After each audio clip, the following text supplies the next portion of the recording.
আজ আপনাদের সঙ্গে শেয়ার করব ঈদের স্পেশাল চিলি চিকেন রেসিপি। খুব সহজভাবে রেসিপিটি দেখানোর চেষ্টা করব, খেতে ভীষণ ভালো লাগে। তো চলো রেসিপি শুরু করি।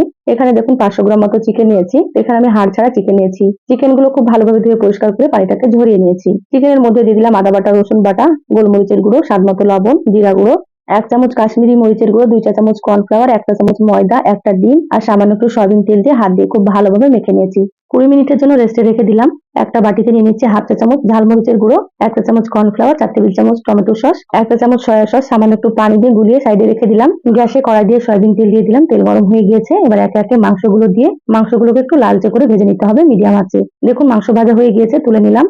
তেলটা একটু কমিয়ে নিয়েছি। এবার ওই তেলের মধ্যে রসুন কুচি, আদা কুচি খুব ভালোভাবে একটু ভেজে নিলাম। এবার এখানে দিয়ে দিলাম পেঁয়াজ। তো পেঁয়াজগুলো একটু বড় বড় করে কেটে নিয়েছি। ক্যাপসিকাম দিয়ে দিলাম আর কাঁচামরিচ, একটু গোলমরিচ দিয়ে দিলাম। হালকা একটু ভেজে নিয়ে দিয়ে দিলাম এখানে সস। প্রথমে যে সসটা গুলিয়ে রেখেছি সেটা খুব ভালোভাবে মিশিয়ে নেওয়ার পর এখানে 1/2 চা চামচ লবণ আর দিয়ে দিচ্ছি এখানে 1 চা চামচ চিনি। লবণটা এখানে একটু কম দিতে হবে কারণ সসে লবণ থাকে। 1/2 কাপ মতো পানি দিয়ে 5 মিনিট ঢাকা দিয়ে রান্না করে নিয়েছি। এবার ধনেপাতা কুচি দিয়ে নামিয়ে নেবো। খেতে ভীষণ ভালো হয়েছিল। একবার রান্না করে খেয়ে দেখবেন। রেসিপি ভালো লাগলে লাইক দিয়ে পেজ ফলো করতে ভুলবেন না।